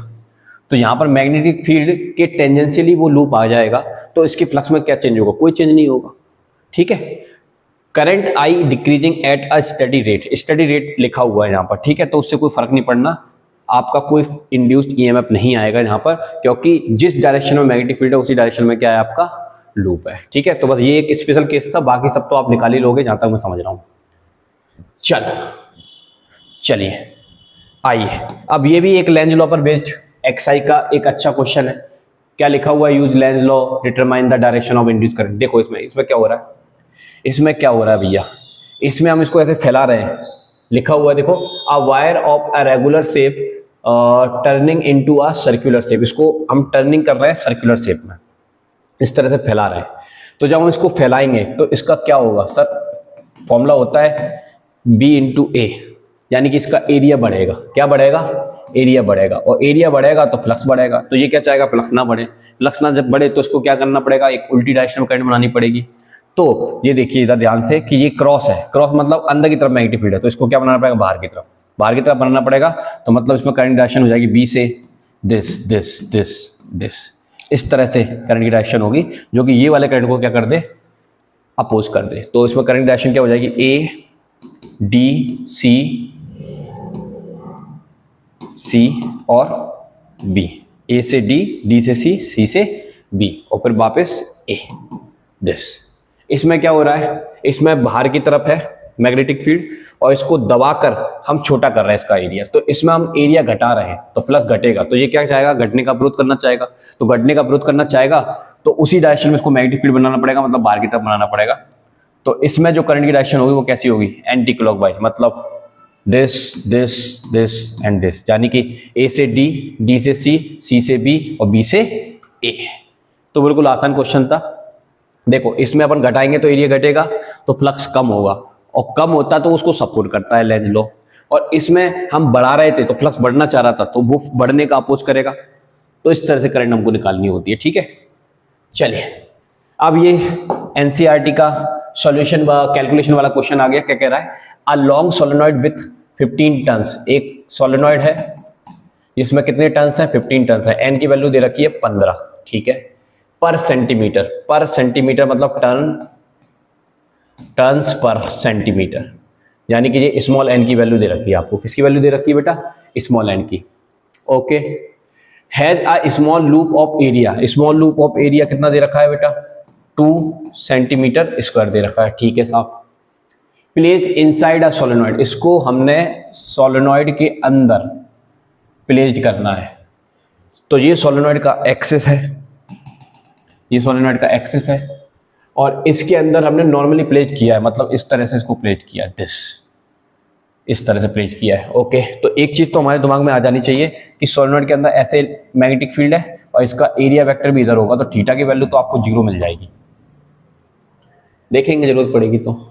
If the current carrying by the solenoid changing steadily from 2 ampere to this, मतलब I1 आपको दे रखा है 2 एम्पियर और I2 आपको दे रखा है 4 एम्पियर। कितने टाइम में ये होता है, तो डेल्टा टी आपको दे रखा है 0.1 सेकेंड, 0.1 सेकेंड में ऐसा हो जाता है। What is the induced EMF in the loop, तो लूप में इंड्यूस्ड ईएमएफ निकालना है और चेंजिंग करंट निकालनी है, निकाल लेंगे। कैसे निकालेंगे, हमें फॉर्मूला पता है, E बराबर क्या होता है, माइनस का d phi upon d t, ये फॉर्मूला होता है। ओके, ये फॉर्मूला होता है अपने पास। अब यहां पर फ्लक्स का फॉर्मूला क्या होता है, V N A cos theta, क्या होता है, B N A. Okay, V N A cos theta. तो यहां पर लूप की बात की जाए तो वो तो उसका तो एक ही लूप है ना, ये वाला जो लूप रखा है उसका तो कुछ है ही नहीं, तो बी ए लिख लेंगे हम, और ये डी टी। तो यहां से ई ए बाहर आ जाएगा, माइनस का डी बी अपॉन क्या बचेगा, डी टी बचेगा। अच्छा, अब बी जो है ये माइनस बाहर है, यहां पर माइनस है, ठीक है। अब ये जो बी है, सोलेनॉइड का मैग्नेटिक फील्ड का फॉर्मूला हमको पता है, म्यू नॉट एन आई होता है, तो इसको हम वहां पर पुट कर देंगे minus A D upon d T, और बी की जगह आ जाएगा म्यू नॉट एन आई। तो इसमें से क्या बाहर निकल रहा है, देखो ए म्यू नॉट एन बाहर आ जाएगा, अंदर बचेगा डी आई बटा डी टी, कोई दिक्कत। इसके बाद इसको हम क्या कर सकते हैं, I2 माइनस I1 बटा डी टी, ऐसे लिख सकते हैं। अब सारी वैल्यू अपने पास अवेलेबल है, यहाँ तक मुझे दिख रहा है। देखो I1 पता है, I2 पता है, टाइम पता है, एरिया पता है, सेंटीमीटर में मीटर में चेंज कर लेंगे, कौन सी बड़ी बात है, 2 × 10⁻⁴ मीटर स्क्वायर आ जाएगा, ठीक है। ओके, चलो, तो एरिया भी पता है, स्मॉल एन भी पता है, तो सारी वैल्यू को हम यहाँ पर पुट ऑन कर देंगे और इसको सॉल्व करना है। तो आपके लिए सॉल्यूशन मैं यहाँ पर दिखा देता हूँ, ये देखिए मैंने सॉल्व करके रखा हुआ है आपके लिए, ठीक है। तो ये आप देख लीजिए, इस सारी वैल्यू को हमको यहाँ पर पुट करना है। यहाँ तक मैंने आपको पहुँचाया था, यहाँ तक मैंने आपको पहुँचा दिया था, उसके बाद अपन को केवल वैल्यू पुट ऑन करनी है। तो वैल्यू पुट ऑन करके आप इसको सॉल्व करेंगे तो ये आपको मिल जाएगा दिस, ठीक है। तो ये आपको पीडीएफ मिलेगा, तो वहाँ पर आप जाके देख लीजिएगा। इस क्वेश्चन को देखिए, ये क्वेश्चन क्या कहता है, a rectangular wire loop of side 8 centimetre. एक रेक्टेंगुलर वायर है आपके सामने, इस तरह से मान लीजिए, जिसकी एक साइड दे रखी है 8 सेंटीमीटर और दूसरी साइड दे रखी है सवाल के अकॉर्डिंग 2 सेंटीमीटर, ठीक है। तो सेंटीमीटर को मीटर में चेंज कर लेंगे, तो 8 × 10⁻⁻² मीटर, और ये आ जाएगा 2 × 10⁻⁻² मीटर, ठीक है। कोई दिक्कत वाली बात नहीं है, अच्छे से लिख देता हूँ, -2 मीटर, डन, ठीक है। ओके, और आपको क्या दे रखा है, moving out a region of uniform magnetic field of this given में आपको दे रखा है मैग्नेटिक फील्ड 0.3 टेस्ला, ठीक है, कोई दिक्कत नहीं है। Directed normal to the loop, तो magnetic field directed normal to the loop है, तो क्रॉस मार लो, डॉट मार लो, कोई फर्क नहीं पड़ना, क्योंकि आपका लूप ऐसे जा रहा है, मैग्नेटिक फील्ड चाहे ऐसे हो चाहे ऐसे हो, परपेंडिकुलर तो होगा ही होगा, ठीक है। What is the EMF developed across the cut in the velocity of the loop is 1 centimetre per second in the direction normal to the longer side. जब इसकी डायरेक्शन लॉन्गर साइड के परपेंडिकुलर हो या फिर शॉर्टर साइड के perpendicular हो, centimetre per second change कर लेंगे तो 10⁻⁻² metre per second, 10⁻⁻² metre per second, ये आ जाएगा। ये वेलोसिटी की डायरेक्शन, एक बार शॉर्टर के लिए और एक बार लॉन्गर के लिए। तो हमको इंड्यूस्ड ईएमएफ निकालना पड़ेगा। और आगे पूछ रहे हैं for how long does the induced voltage last in each case, दोनों केसों में से कितने टाइम तक ईएमएफ इंड्यूस हुआ। अगर हम ऐसे चलाएं, शॉर्टर साइड की तरफ से चलाएं या फिर ऐसे चलाएं। तो देखिए बड़ा आसान है, कैसे करेंगे। फॉर लॉन्गर साइड की बात कर लेते हैं, फॉर लॉन्गर साइड। तो लॉन्गर साइड के लिए इंड्यूस ईएमएफ निकालिए पहले आप। इंड्यूस ईएमएफ का फॉर्मूला क्या होता है बताओ, BLV होता है, ठीक है, मोशनल ईएमएफ, ठीक है। तो B वैल्यू दे रखी है 0.3, L की वैल्यू दे रखी है, देखो ये चला रहे हैं ना, L कितना है 8 सेंटीमीटर। याद रखना वेलोसिटी के 90 डिग्री होता है लेंथ, तो वो लेंथ हमको इस फॉर्मूले में रखी जाती है। तो 8 × 10⁻²। अब इस वेलोसिटी के 90 डिग्री ये लेंथ है ना, तो इसको लेना, इसको मत ले लेना, क्योंकि इस लेंथ के परपेंडिकुलर ये है, ठीक है। वेलोसिटी 10⁻², तो ये हो जाएगा आपका 2.4 × 10⁻⁴ वोल्ट। ये तो आ गया आपका ईएमएफ। क्या आया बेटा, ईएमएफ। हमको टाइम निकालना है। टाइम निकालने का फॉर्मूला क्या होता है, टाइम निकालने का फॉर्मूला होता है डिस्टेंस डिवाइडेड बाय स्पीड। तो देख डिस्टेंस, तो ये जब ये नीचे गिरेगा तो ये कितनी डिस्टेंस ट्रेवल करेगा, यस ब्रेथ के बराबर, ये यहाँ से यहाँ तक आएगा, देख ये बाय ऐसे, तो इतनी 2, तो यहाँ पर डिस्टेंस तो हो जाएगी 2 × 10⁻² बटा वेलोसिटी कितनी है 10⁻², तो कैंसिल, मतलब 2 सेकेंड। तो लॉन्गर साइड में कितने टाइम तक रहेगा, 2 सेकेंड तक के लिए रहेगा, ठीक है। इसको मैंने पूरा सॉल्व भी किया है, यहाँ पर आप देख सकते हैं अच्छे से, ये देखो दिखाया डायग्राम। तो लॉन्गर साइड के लिए कितना आ गया आपका, 2 सेकेंड आया। इसी तरह से आप निकालेंगे फॉर स्मॉलर साइड के लिए, तो वही सेम कैलकुलेशन। और अब स्मॉलर साइड है तो स्मॉलर साइड कितना ट्रेवल करेगी, इस लेंथ के बराबर, तो ये डिस्टेंस ट्रेवल होगा स्मॉल साइड में, तो L 8 × 10⁻² लेना पड़ेगा। तो डिस्टेंस 8 × 10⁻² लेना पड़ेगा। लेकिन ईएमएफ में कौन सा डिस्टेंस रखेंगे, ये वायर है 2 सेंटीमीटर का, इसके परपेंडिकुलर वेलोसिटी है, तो वेलोसिटी के परपेंडिकुलर वाला लेंथ रखते हैं फॉर्मूले में। और टाइम निकालते हैं तो उसने जो जितना डिस्टेंस ट्रेवल किया है वो वाला लेंथ लगते हैं। तो यहाँ पर आप ध्यान देखिए, इसने 8 सेंटीमीटर, ये इधर गया है ना, तो ये L के बराबर चलेगा, ये इधर गया तो ये 2 के बराबर चलेगा, सीधी सी बात है, समझ में आ गया होगा, ठीक है। ये आ गया आंसर आपका, ओके। आइए अगले क्वेश्चन की बात करते हैं, क्या लिखा हुआ है, 1 मीटर लॉन्ग। अच्छा देखो इसको सॉल्यूशन ही देख लो फटाफट से, क्योंकि इतना टाइम नहीं है कि लॉन्ग हो रहा है वीडियो, वही सब क्वेश्चन है सीधे सीधे। 1 मीटर लॉन्ग मेटालिक रॉड है, rotate with an angular frequency of this. ये आपको 1 मीटर लेंथ दे रखी है इन्होंने, और उसकी ओमेगा दे रखा है, रेडियन पर सेकंड का मतलब होता है ओमेगा, ओमेगा की वैल्यू है। और बी की वैल्यू कितनी दे रखी है, 0.5 टेस्ला, 0.5 टेस्ला ईएमएफ निकालना है। तो डायरेक्ट ये अभी मैंने करके दिखाया था आपको डेरिवेशन एनसीईआरटी के एग्जांपल में, ये फॉर्मूला होता है, इसमें वैल्यू को पुट ऑन करोगे ये आंसर आ जाएगा, बढ़िया, ठीक है। जल्दी अब खत्म कर देते हैं फटाफट से, इधर आओ अगले क्वेश्चन की बात करते हैं। ये क्वेश्चन काफी इंटरेस्टिंग है, थोड़ा इसको देखिए। A horizontal straight wire 10 metre long, एक हॉरिजॉन्टल स्ट्रेट वायर है, चलो इसको दिखा देता हूँ यहाँ पर। अ हॉरिजॉन्टल स्ट्रेट वायर है 10 मीटर लॉन्ग, 10 मीटर लंबा एक हॉरिजॉन्टल स्ट्रेट वायर है, ठीक है। Extending from east to west, east sorry ये ईस्ट है और ये वेस्ट है, ओके। और यहाँ पर नॉर्थ होगा और यहाँ पर क्या होगा, साउथ होगा, दिस इस तरह से, okay. Falling with a speed of this 5 metre per second, इसको गिरा रहे हैं हम, क्या कर रहे हैं, ईस्ट वेस्ट प्लेन में इसको गिरा रहे हैं, right angle to the horizontal component of the earth magnetic field. तो आपका अर्थ का मैग्नेटिक फील्ड दे रखा है 0.30 × 10⁻⁴ वेबर पर मीटर स्क्वायर, और जिस वेलोसिटी से आप गिरा रहे हैं वो वेलोसिटी आपको दे रखी है 5 मीटर पर सेकेंड। तो पहले पॉइंट में क्या पूछा रहा है, what is the instantaneous value of EMF induce. तो ये तो बड़ा आसान है, ये तो हमको पता है, BLV। आप B की वैल्यू दे रखी है, B की वैल्यू दे रखी है, लेंथ दे रखी है, सॉल्व कर लेंगे, ये आपको आंसर मिल जाएगा सॉल्व करने पर, कितना 1.5 × 10⁻³ वोल्ट या फिर 1.5 मिली वोल्ट आपका आंसर आ जाएगा। अब अगले पॉइंट की बात करते हैं, what is the direction of EMF. अब ईएमएफ की डायरेक्शन कैसे निकालते हैं, तो राइट हैंड रूल लगाना, देखिए ये मैग्नेटिक फील्ड, ये फोर्स मतलब वेलोसिटी की डायरेक्शन, तो ये करंट की डायरेक्शन बता देगा। तो देखिए आपका जो मैग्नेटिक फील्ड है वो कहाँ है, इधर की तरफ है, साउथ से नॉर्थ की तरफ। तो ये मैग्नेटिक फील्ड सेट कर लिया मैंने, क्या सेट कर लिया, मैग्नेटिक फील्ड। अब ये गिर कहाँ रहा है, नीचे की तरफ गिर रहा है, तो ये नीचे की तरफ गिरेगा, तो इधर की तरफ जा रहा है, तो जाने कि इसमें ईएमएफ जो होगा, ईएमएफ की डायरेक्शन वो वेस्ट से कहाँ आएगी, ईस्ट की तरफ आएगी। कहाँ आएगी बेटा, वेस्ट से ईस्ट, मतलब करंट ऐसे फ्लो होगी, वेस्ट से ईस्ट की तरफ क्या फ्लो होगी, करंट फ्लो होगी। ठीक है, तो पहले पॉइंट का आंसर आ जाएगा what is the direction of current, तो डायरेक्शन ऑफ इंड्यूस्ड ईएमएफ, तो वही करंट की डायरेक्शन भी होगा इस डायरेक्शन में। ठीक है, तो ये मैंने लिख दिया according to Fleming right hand rule direction of induced EMF is west to east. अगले में क्या पूछ रहा है, which end of the wire is the higher electric potential. तो एक बात याद रखना, मैंने पहले भी पढ़ाया हुआ है, इसको हम लेफ्ट हैंड रूल से भी निकाल सकते हैं। लेफ्ट हैंड रूल से कैसे निकालेंगे, देखो ये मैग्नेटिक फील्ड है, ठीक है, ये वेलोसिटी की डायरेक्शन है और ये करंट की डायरेक्शन है।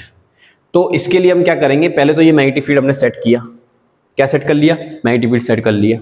ओके, अब ये जो करंट है, मतलब चार्ज पार्टिकल के चलने की डायरेक्शन है, तो ये वेलोसिटी के चलने की डायरेक्शन को चार्ज पार्टिकल के चलने की डायरेक्शन मान लेंगे। तो ये मैंने इसको ऐसे किया दिस, तो ये हमको बता देगा कि चार्ज पार्टिकल फोर्स कहाँ लगेगा, इधर की तरफ लगेगा, तो इधर की तरफ लगेगा, तो ये पॉजिटिव होगा, ये नेगेटिव होगा। एक तो ये तरीका है, और दूसरा क्या तरीका है, सुनिए, दूसरा तरीका ये है कि हमने स्टार्टिंग में सेल वाला चैप्टर पढ़ा था, ईएमएफ, इंड्यूस्ड ईएमएफ, तो वहां पर आपने ये देखा था कि एक कॉपर की प्लेट है और एक जिंक की प्लेट है, और ये हमने सर्किट बना दिया दिस, इस तरह से। ठीक है, तो ये जो एक्सटर्नल सर्किट होता है, कौन सा, बाह्य सर्किट, एक्सटर्नल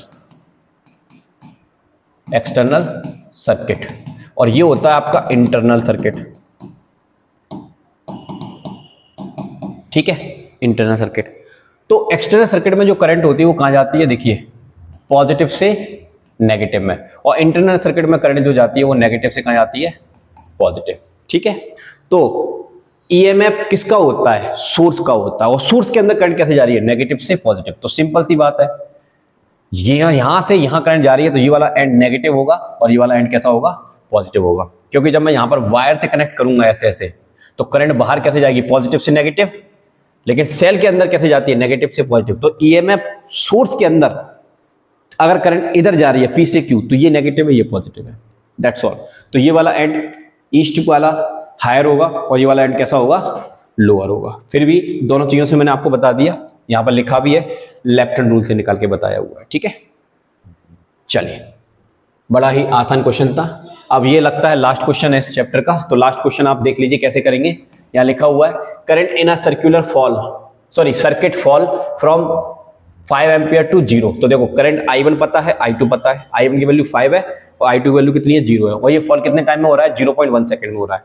ठीक है, हमको निकालना है एवरेज ईएमएफ, एवरेज ईएमएफ निकालना, ईएमएफ की वैल्यू दे रखी है, हमको L निकालना है, सेल्फ इंडक्टेंस। तो हम फॉर्मूला जानते हैं, E बराबर क्या होता है, यस आपको पता है, d∅dt होता है, और मैग्नीट्यूड लेंगे तो माइनस साइन हट जाएगा, और फाई का फॉर्मूला होता है L इंटू आई, तो L इंटू आई, L बाहर आ जाएगा, ये आ जाएगा। अब di को अपन लिख सकते हैं I2 माइनस I1 बटा dt। तो यहां से आपको L की वैल्यू निकाल देनी है, सारी वैल्यू चिपका के, तो ये आपको आंसर मिल जाएगा यहाँ पर 4 हेनरी। कितना मिल जाएगा, 4 हेनरी। इसी जैसा एक क्वेश्चन और है इसमें एनसीईआरटी में, यहाँ फटाफट से बता देता हूँ। ये अ पेयर ऑफ एडजस्ट, क्या लिखा है, adjust coil has a mutual inductance of 1.5 Henry. तो आपको M दे रखा है, if the current in one coil change from this, तो 0 से 20 एम्पियर आपकी करंट चेंज हो रही है और टाइम लग रहा है इसको इतना। What is the change of flux linked with the other coil? तो दूसरी कॉइल से कितना फ्लक्स चेंज होगा, तो फ्लक्स का फॉर्मूला लगा दीजिए, E बराबर माइनस डी पाई क्या होता है, dt होता है। अब इस EMF का फॉर्मूला ये होता है M di बाई dt। अरे भाई ये वही फॉर्मूला है, फाई की वैल्यू mi होती है, तो m कांस्टेंट आके बाहर आ जाएगा, तो di बटा dt बचेगा, और माइनस साइन लगा रहा है तो माइनस लगा लो, कोई दिक्कत नहीं, माइनस, और ये तो है ही फॉर्मूला EMF का, तो ये माइनस से माइनस उड़ेगा, dt से उड़ेगा, ये क्वांटिटी आ जाएगी। तो सिंपल हमको M दे रखा है, di दे रखा है, रखेंगे ये आ जाएगा। ठीक है, तो ये थोड़ा जल्दी जल्दी कर दी, क्योंकि इतने कुछ खास नहीं थे कि मैं अलग से सॉल्व करके आपको दिखा दूँ क्वेश्चंस को। ठीक है, तो ये आपके एनसीईआरटी के सारे क्वेश्चंस हो गए, एग्जाम्पल्स हो गए अच्छे से। तो आशा करते हैं कि आपको सारी चीज़ें बहुत अच्छे समझ में आई हो। बस अगर आई हैं तो प्लीज़ लाइक करके कमेंट जरूर कर दीजिएगा, और चैनल पर नए हो चैनल को सब्सक्राइब कर लीजिएगा, ताकि आपको क्लास 12th का अच्छे से कंटेंट पूरी साल भर आपको मिलता रहे। तो चलिए मिलते हैं नेक्स्ट वीडियो के साथ, अभी के लिए जय हिंद, थैंक यू।